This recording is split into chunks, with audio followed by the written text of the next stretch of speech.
Suara resleting koper yang ditarik memecah keheningan kamar tidur kami yang luas. Aku duduk di tepi ranjang, memperhatikan punggung tegap suamiku, Aris. Dia sedang sibuk mengecek barang bawaannya untuk perjalanan dinas 3 hari. Aris memang pria yang perfeksionis. Segalanya harus tertata. Dia berbalik dan tersenyum manis. Senyum yang selalu meluluhkanku. Namun, rasa lelah luar biasa di butik membuat tubuhku terasa remuk redam. Aris keluar kamar dan kembali 10 menit kemudian membawa nampan kecil dengan secangkir teh yang mengepulkan uap hangat. Ini teh herbal spesial racikanku. Sayang, bagus untuk relaksasi agar kamu tidur nyenyak selama aku pergi. Ucapnya lembut. Dia meletakkannya di nakas, memelukku erat, dan mencium keningku lama sekali. Janji minum selagi hangat ya. Bisiknya sebelum menarik kopernya keluar pintu. Saat aku hendak menyesap teh itu, tiba-tiba pintu terbuka kasar. Miko, anak tiriku yang selama 2 tahun ini membisu dan dianggap gila, melesat masuk. Dengan gerakan cepat, tangan kecilnya menepis cangkir di tanganku hingga hancur berkeping-keping di lantai. Aku terlonjak kaget dan marah, tapi kata-kata yang keluar dari mulutnya membuat duniaku berhenti berputar. Jangan diminum, Bu. Ayah mencampur racun dari botol biru ke dalamnya. Ucapnya dengan suara serak namun jelas. Miko menatapku dengan sorot mata yang sangat cerdas. Bukan anak gila seperti yang Aris katakan selama ini. Aku lihat ayah mengambil botol biru dari gudang bawah tangga. Ayah bilang kalau aku bicara, aku akan tidur selamanya seperti mama kandungku. Bisiknya gemetar. Aku merosot ke lantai, memeluk tubuh ringkih itu. Ternyata selama ini aku hidup dengan iblis. Dan pahlawanku adalah anak kecil yang dianggap rusak oleh dunia. Aku menatap sisa cairan teh yang meresap ke dalam karpet. Baunya kini terasa seperti bau kematian. Aku menggenggam tangan kecil Miko yang dingin, mencari kekuatan di tengah guncangan hebat ini. Tunjukkan pada ibu. Miko, di mana botol itu? Bisikku pelan. Kami berjalan mengendap-endap menuruni tangga menuju pintu kecil di bawah lekukan kayu. Selama ini Aris selalu melarangku masuk ke sana. Katanya penuh debu dan barang rongsokan. Namun, di balik pintu yang sedikit terbuka itu, aku melihat kilatan kaca biru di antara tumpukan alat pancing tua. Jantungku berdegup kencang saat menyadari bahwa suamiku bukan sekadar pria perfeksionis, melainkan seorang perencana yang dingin. Aku berlutut di lantai gudang yang kotor, mengabaikan noda debu pada daster sutraku. Tanganku gemetar saat meraih botol kecil berwarna biru tua itu. Tidak ada label, hanya cairan bening yang terlihat tidak berbahaya namun mematikan.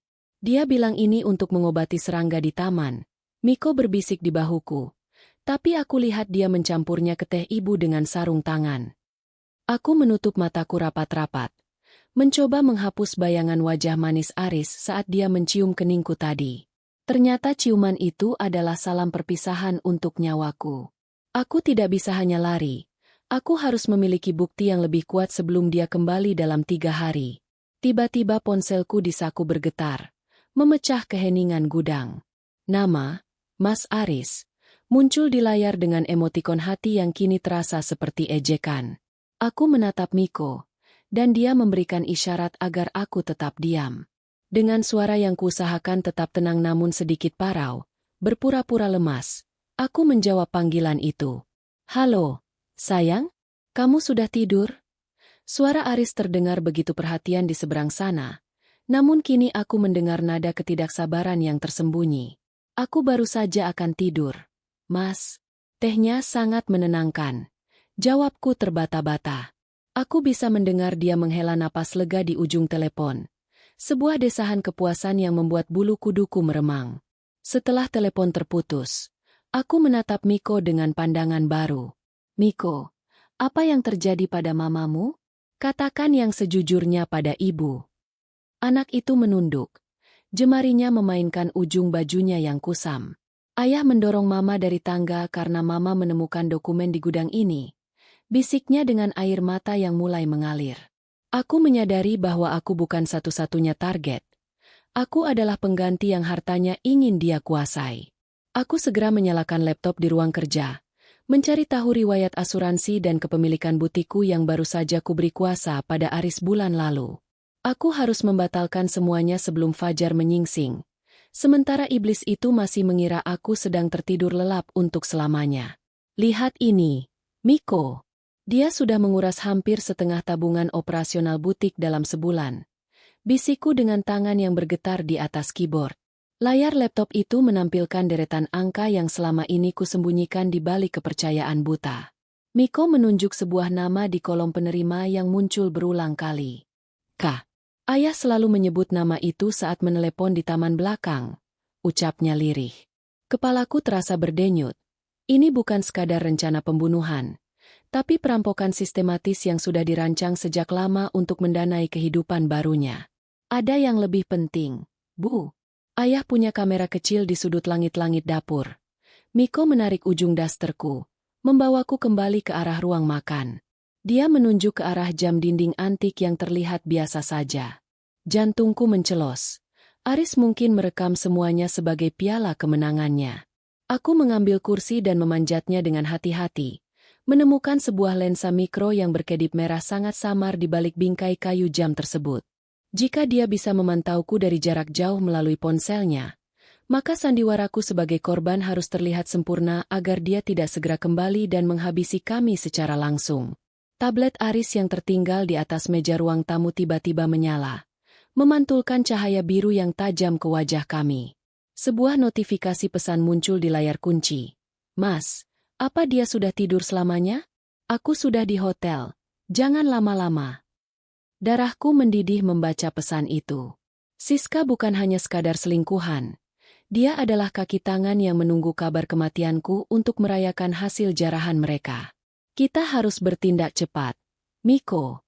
Dia akan curiga jika aku tidak segera menghilang dari pantauan kameranya. Kataku sambil menggenggam tangan kecilnya, menyusun rencana untuk membalikan keadaan sebelum fajar menyingsing. Miko, dengarkan ibu. Kita harus membuat ayah percaya bahwa dia berhasil. Bisikku sambil mengambil cangkir teh yang sudah kosong dan mengisinya dengan air keruh dari vas bunga agar warnanya mirip. Aku berdiri di depan jam dinding itu, memastikan tubuhku tertangkap sudut pandang lensa mikro tersebut. Saat ibu jatuh nanti, kamu jangan lari ke arah ibu. Kamu harus lari ke arah telepon rumah. Lalu diam saja seolah-olah kamu terlalu takut untuk bicara. Mengerti? Miko mengangguk cepat. Wajahnya yang kecil terlihat sangat serius. Aku menarik napas panjang, lalu dengan gerakan dramatis, aku meneguk air itu dan perlahan-lahan membiarkan diriku merosot ke lantai, menumpahkan sisa air di lantai marmer agar terlihat seperti serangan jantung yang mendadak. Setelah memastikan Aris pasti sedang melihat layar ponselnya dengan kepuasan melalui kamera itu, aku segera menyeret tubuhku menjauh dari jangkauan lensa dan kembali ke ruang kerja. Jemariku menari liar di atas keyboard. Sial! Miko, dia tidak hanya mengambil uang tunai. Teriakku tertahan saat melihat dokumen digital yang baru saja disetujui secara otomatis di folder tersembunyi. Dia memalsukan tanda tanganku untuk surat kuasa penuh atas butik. Dia menjaminkan seluruh asetku untuk pinjaman sebesar 10 miliar rupiah ke bank swasta. Uangnya akan cair besok pagi. Miko berdiri di sampingku. Tangannya yang kecil menyentuh bahuku dengan lembut. Apa kita akan diusir, Bu? Tanyanya dengan suara bergetar. Aku menatap layar itu dengan kemarahan yang membara. Tidak, Miko. Ibu akan membakar habis rencananya sebelum dia sempat menyentuh uang itu. Jam di dinding menunjukkan pukul 2 pagi saat suara ketukan pintu depan yang keras mengejutkan kami. Siapa itu? Mas Aris tidak mungkin kembali secepat ini. Bisikku sambil mematikan lampu ruang kerja agar rumah terlihat gelap total. Aku mengintip dari balik tirai jendela lantai atas dengan jantung berdebar. Sebuah mobil hitam mewah terparkir di depan gerbang. Namun itu bukan taksi yang tadi membawa Aris. Seorang pria asing dengan setelan gelap berdiri di depan pintu, terus-menerus menekan bel. Ibu, itu Paman Hendra, asisten ayah. Miko berbisik di sampingku, mengenali pria itu. Dia biasanya datang kalau ayah ingin membuang barang-barang mama. Darahku membeku. Jika Hendra masuk dan menemukanku masih hidup, sandiwara ini akan berakhir seketika. Dia punya kunci cadangan. Miko, kita harus bersembunyi di gudang bawah tangga. Elena menahan napas. Tangannya membekap mulut Miko dengan lembut agar tidak terdengar suara sedikit pun. Suara kunci pintu depan yang berputar terdengar nyaring di keheningan malam, diikuti derit pintu yang terbuka. Langkah sepatu pantofel Hendra yang berat berbunyi di atas lantai marmer. Dia sudah tidak bernyawa. Bos, saya akan membersihkan sisanya sekarang. Suara Hendra terdengar dingin di balik telepon. Elena merasakan jantungnya hampir meledak. Asisten yang selama ini dia anggap ramah itu ternyata adalah seorang algojo. Hendra melangkah menjauh menuju dapur. Suaranya perlahan mengecil. Elena meraba-raba dinding gudang yang lembab, mencari pegangan untuk menstabilkan tubuhnya. Jarinya menyentuh sebuah amplop tebal yang diselipkan di antara dinding kayu dan rak pancing. Dengan bantuan cahaya redup dari layar ponselnya yang disembunyikan, dia membuka amplop itu. "Miko, lihat ini," bisik Elena tertahan. Itu bukan sekadar surat asuransi, melainkan akta pengalihan kepemilikan butiknya kepada nama asing, Siska Wijaya. Dia tidak hanya ingin membunuhku, Miko. Dia ingin menghapus eksistensiku sepenuhnya dari bisnis yang kubangun. Tiba-tiba, langkah kaki Hendra berhenti tepat di depan pintu gudang bawah tangga. Elena dan Miko membeku. "Aneh, kenapa Aris meninggalkan kunci di sini?" Gumam Hendra pelan. Gagang pintu gudang mulai bergerak-gerak, ditarik dari luar. Elena menyadari bahwa botol biru yang dia pegang bisa menjadi senjata atau bukti. Tapi jika mereka tertangkap sekarang, semua rencana akan hancur. "Paman Hendra jahat," bisik Miko dengan keberanian yang mendadak muncul. Suaranya sangat kecil namun penuh kebencian. Elena menggenggam botol itu erat-erat, siap menyerang jika pintu itu terbuka. Namun, sebuah suara lain terdengar dari ruang tamu. Seseorang baru saja masuk lewat pintu yang tidak terkunci. "Hendra, apa yang kamu lakukan?" Aris bilang dia sudah membereskan semuanya. Suara wanita yang melengking itu membuat Hendra melepaskan gagang pintu gudang. "Ah!" Elena mendengarkan dengan saksama dari balik pintu kayu. "Sabar, Siska. Aku baru saja sampai. Mayatnya ada di atas. Atau mungkin di sofa jika dia pingsan di sana," sahut Hendra kasar. Siska tertawa. Suara yang terdengar sangat jahat di telinga Elena. "Cepat ambil dokumen di gudang itu. Kita butuh tanda tangan basahnya yang dipalsukan untuk dibawa ke bank besok pagi." Elena menyadari bahwa mereka berdua terkepung. Dokumen yang dicari Siska ada di tangannya, dan musuh berada tepat di depan mata. Gagang pintu gudang itu berderit keras. Aku bisa merasakan napas Miko yang menderu cepat di leherku. Aku mendekapnya lebih erat, berusaha meredam getaran tubuhnya yang ketakutan. "Hendra, cepatlah." Aris bilang kuncinya masih menggantung di sana. Teriak Siska dari ruang tengah. Suaranya terdengar tidak sabar. Aku menoleh ke arah gantungan kunci di sisi pintu. Kosong. Aku baru sadar bahwa kunci itu masih tertancap di sisi luar. Namun Hendra tampaknya kesulitan karena pintu ini sedikit seret akibat tumpukan barang di baliknya. "Sabar, Siska. Pintunya macet. Lagi pula, kenapa kamu begitu terburu-buru? Wanita itu sudah habis," gerutu Hendra. Aku melirik botol biru di tangan kananku. Jika dia berhasil masuk, aku tidak punya pilihan selain menyerang lebih dulu demi melindungi Miko. Suara nada dering ponsel yang nyaring tiba-tiba memecah ketegangan. Hendra berhenti memutar gagang pintu. "Ya, Aris?" Suara Siska terdengar berubah menjadi manja namun tetap dingin. Aku menempelkan telingaku ke celah pintu, mencoba menangkap suara dari seberang telepon. "Apa? Kamu tidak bisa melihatnya di kamera?" Siska bertanya dengan nada heran. Jantungku mencelos. Aris pasti sedang mengecek aplikasi pemantau di ponselnya dan menyadari bahwa mayatku tidak lagi berada di posisi semula. Mungkin dia merangkak sebelum benar-benar mati. Sayang. Sudahlah. Hendra sedang mengambil dokumennya. "Kita akan segera pergi dari sini," lanjut Siska sambil tertawa kecil. Aku sadar. Waktu kami hampir habis. Jika Aris mulai curiga bahwa aku masih hidup, dia akan memerintahkan Hendra untuk melakukan cara yang lebih kasar. Miko menarik ujung dasterku, memberi isyarat agar aku memperhatikan tumpukan koran tua di sudut paling gelap gudang ini. Dia menggeser tumpukan itu dengan sangat hati-hati tanpa menimbulkan suara. Di baliknya, terdapat sebuah brankas kecil yang tertanam di lantai kayu. Mama menyembunyikan kunci aslinya di dalam kotak pancing itu. Bu, bisiknya sangat pelan, nyaris tak terdengar. Aku segera merogoh kotak pancing yang tadi kugeledah, menemukan sebuah kunci kecil yang tersembunyi di balik busa tempat kail. Ini adalah bukti yang selama ini dicari Aris. Mama bilang, jika terjadi sesuatu padanya, aku harus memberikan ini pada orang yang bisa kupercaya. Lanjut Miko dengan mata yang berkaca-kaca. Aku menyadari bahwa dokumen yang kupegang sekarang hanyalah puncak gunung es dari kejahatan Aris yang sebenarnya. Hendra, kemari sekarang. Jeritan Siska terdengar sangat histeris dari arah dapur.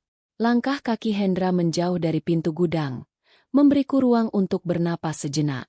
Aku mengintip lewat celah kecil. Siska berdiri di dekat meja makan, memegang cangkir pecah yang tadi disenggol Miko. Ini bukan teh. Ini air vas bunga. Aris ditipu. Pekiknya. Suaranya bergetar antara amarah dan ketakutan. Cari dia. Dia pasti masih di dalam rumah ini bersama bocah itu. Aris akan membunuh kita jika kita membiarkan dia lolos. Perintah Siska pada Hendra. Aku mendengar suara kokangan senjata api. Darahku membeku. Mereka tidak lagi mencari dokumen. Mereka sekarang sedang berburu nyawa. Miko, kita harus keluar lewat jendela kecil di belakang rak ini. Sekarang. Bisikku penuh tekad, menyadari bahwa persembunyian ini tidak akan bertahan lebih lama lagi. Elena membantu Miko memanjat rak kayu yang goyah. Tenaganya terkuras namun adrenalin memaksanya tetap kuat. Cepat, Miko. Injak bahu ibu, bisiknya tertahan. Dengan gerakan tangkas, Miko berhasil menyelinap keluar melalui jendela kecil di atas rak. Elena menyusul kemudian, mengabaikan rasa sakit saat lengannya tergores pinggiran jendela yang tajam.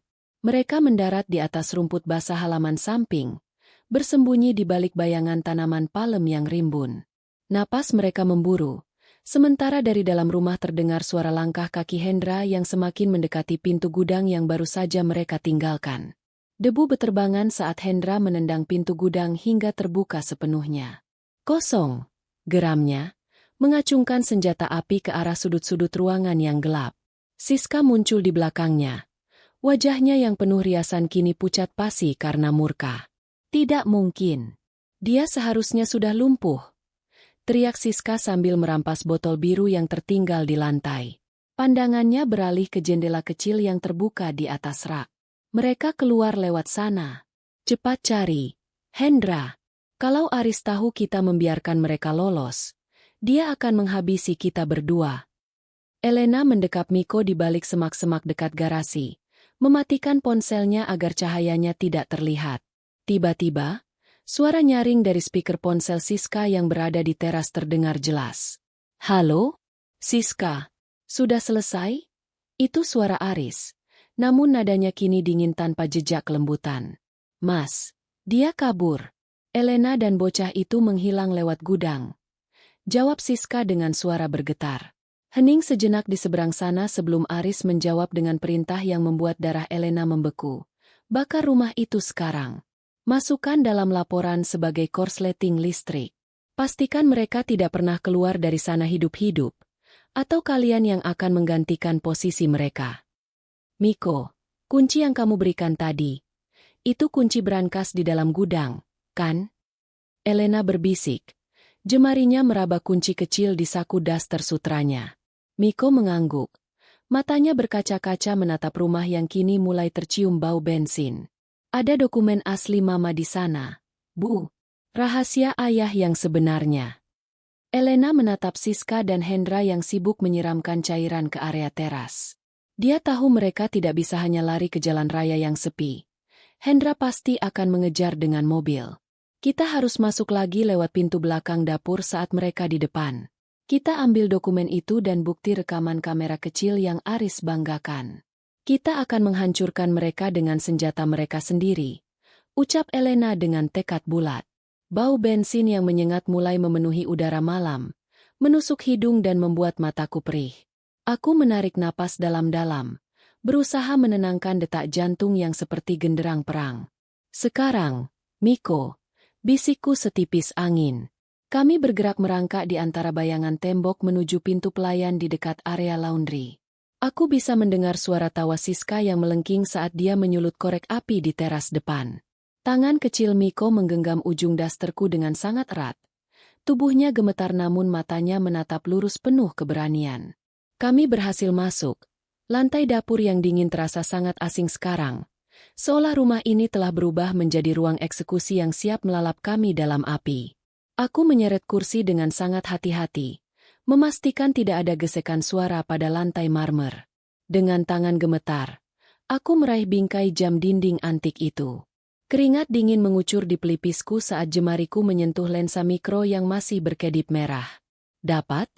Bisikku saat kartu memori sekecil kuku itu berpindah ke genggamanku. Tiba-tiba, suara langkah sepatu berat terdengar dari ruang tamu. Hendra kembali masuk. Siska, periksa kamar atas sekali lagi. Aris tidak mau ada satupun helai rambut yang tersisa. Teriak Hendra. Aku terpaku di atas kursi. Jantungku seolah berhenti berdetak. Miko menatapku dari balik meja makan. Jarinya menempel di bibir, memberi isyarat agar aku tidak bernapas. Asap hitam mulai merayap di bawah celah pintu depan, membawa hawa panas yang menyesakkan. Kami berlari menuju gudang bawah tangga. Ruang sempit yang hampir menjadi kuburan kami tadi. Aku berlutut, merogoh kunci kecil dari saku dan memasukkannya ke lubang brankas di lantai kayu. Klik. Pintu brankas terbuka, menyingkap tumpukan dokumen yang dibungkus plastik kedap udara dan sebuah buku harian tua milik almarhumah Sarah. Ini dia, Miko. Bukti yang akan mengirim ayahmu ke neraka. Kataku dengan suara yang serak karena asap. Aku memasukkan semuanya ke dalam tas kecil. Tapi saat aku hendak berdiri, sebuah bayangan besar menutupi cahaya lampu gudang. Hendra berdiri di ambang pintu, menodongkan moncong senjata apinya tepat ke arah kepalaku. Jadi kau belum mati, Nyonya? Aris benar-benar meremehkan daya tahanmu. Ejek Hendra dengan senyum dingin yang mengerikan. Dia melangkah maju, membiarkan asap di belakangnya menjadi latar belakang yang mencekam. Aku memeluk Miko erat, menutupi tubuhnya dengan dasterku. Kau tidak akan bisa lari, Hendra. Aku punya rekaman wajahmu dan Siska. Tantangku, berusaha menyembunyikan getaran di suaraku. Hendra tertawa. Suara yang lebih menakutkan daripada suara api yang menjilat kayu di luar. Rekaman itu akan hancur bersamamu di sini. Berikan dokumen itu sekarang, atau aku akan memastikan bocah ini mati lebih menyakitkan daripada ibunya. Gertaknya sambil menekan ujung pistol ke keningku. Di saat genting itu, Miko tiba-tiba menggigit lengan Hendra dengan sekuat tenaga, menciptakan celah kecil yang tak terduga. Hendra meraung kesakitan saat gigi kecil Miko menembus lengannya, membuat cengkeramannya pada pistol goyah. Aku tidak membuang waktu. Kuraih botol porselen berat dari rak terdekat dan kuhantamkan ke arah wajahnya. Hendra terhuyung ke belakang, menabrak rak yang kemudian runtuh menimpanya. Lari, Miko! Teriakku sambil menarik tangan kecilnya keluar dari gudang. Namun, ruang tengah kini sudah berubah menjadi neraka. Api telah melalap gorden dan sofa, menciptakan dinding panas yang memisahkan kami dari pintu depan. Asap hitam yang pekat mulai merayap di langit-langit, membuat pandanganku kabur dan dadaku terasa sesak. Kami mencoba menerobos menuju pintu belakang lewat dapur. Namun langkah kami terhenti. Siska berdiri di sana, memegang jeriken bensin yang sudah kosong dengan mata yang memancarkan kegilaan murni. Kalian tidak akan pernah keluar dari sini. Pekiknya di tengah gemuruh api yang melalap kabinet dapur. Aris menjanjikan hidup mewah padaku, dan aku tidak akan membiarkan janda bosan sepertimu merusaknya. Dia menerjangku dengan tangan kosong, kukunya yang tajam mengincar wajahku. Aku mendorong Miko ke balik meja makan, bersiap menghadapi wanita yang sudah kehilangan akal sehatnya ini sementara suhu di ruangan itu terus meningkat drastis. Dengan satu dorongan kuat, aku berhasil menghempaskan Siska ke arah tumpukan piring yang pecah dan menarik Miko keluar melalui pintu pelayan. Kami tersungkur di atas rumput halaman belakang yang dingin, terengah-engah menghirup oksigen yang terasa seperti kemewahan. Namun, Suara tepuk tangan yang perlahan dan ritmis membuat bulu kuduku meremang. Di bawah bayangan pohon palem, Aris berdiri dengan setelan jasnya yang masih sempurna, seolah dia tidak baru saja memerintahkan pembakaran rumahnya sendiri. Performa yang luar biasa, Elena, ucapnya dengan suara bariton yang kini terdengar seperti suara iblis. Tapi aku tidak suka akhir cerita di mana pahlawannya selamat. Mas Aris, kamu tidak pernah pergi ke bandara, bisikku dengan suara serak, mencoba berdiri sambil tetap mendekap tas berisi bukti-bukti itu. Aris melangkah maju. Cahaya api memantul di matanya yang dingin. Tentu saja tidak. Aku harus memastikan, korsleting listrik, ini berjalan sempurna sebelum aku menerima telepon duka cita di hotel besok pagi. Jawabnya sambil mengeluarkan sebuah alat pengacak sinyal dari sakunya. Jangan berharap pada cloud atau pesan darurat, Elena. Jaringan di area ini sudah mati. Sekarang, berikan tas itu padaku, atau Miko akan menjadi yatim piatu sepenuhnya malam ini. Dia mengacungkan sebuah remote kecil, memberi isyarat bahwa dia punya kendali lebih atas rumah ini daripada yang kubayangkan. Aris melangkah mendekat dengan langkah pelan yang mengancam. Cahaya api dari rumah yang terbakar memantul di matanya yang dingin. Berikan tas itu, Elena. Jangan paksa aku melakukan hal yang lebih buruk di depan anak ini. Desisnya sambil menekan ibu jarinya pada tombol remote kecil itu. Aku mendekap Miko lebih erat, merasakan jantungnya yang berdegup kencang. Namun aku tidak mundur. Kau sudah kehilangan segalanya, Aris.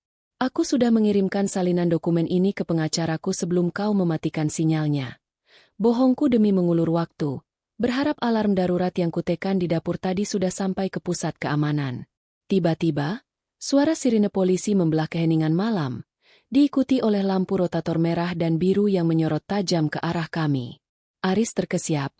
Wajahnya yang sempurna kini retak oleh kepanikan saat beberapa mobil polisi menerobos pagar. Jangan bergerak. Jatuhkan remotenya. Teriak petugas melalui pengeras suara.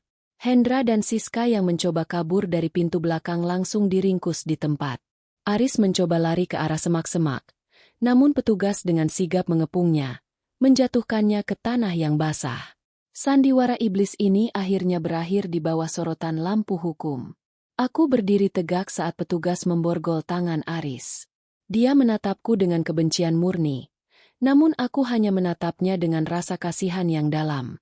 Aku menyerahkan tas berisi dokumen asli Mama Miko, bukti racun, dan kartu memori rekaman kamera kepada komandan polisi. Ini semua bukti yang kalian butuhkan, termasuk bukti pembunuhan Sarah 2 tahun lalu, kataku dengan suara yang kini tenang dan berwibawa. Miko menatap ayahnya yang sedang diseret masuk ke mobil patroli, lalu dia mendongak padaku dengan mata yang kini bersinar penuh kehidupan. Dia tidak akan bisa menyakiti kita lagi, kan Bu? Bisiknya. Aku mengangguk pasti. Tidak akan pernah lagi, sayang. 6 bulan kemudian, sinar matahari pagi yang hangat menyinari ruang tamu rumah baru kami yang sederhana namun penuh cinta.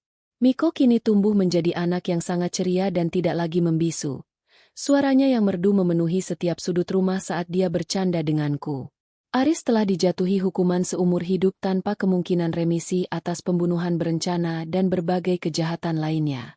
Aku menatap Miko yang sedang bersiap berangkat sekolah, merasa bersyukur atas keberaniannya malam itu.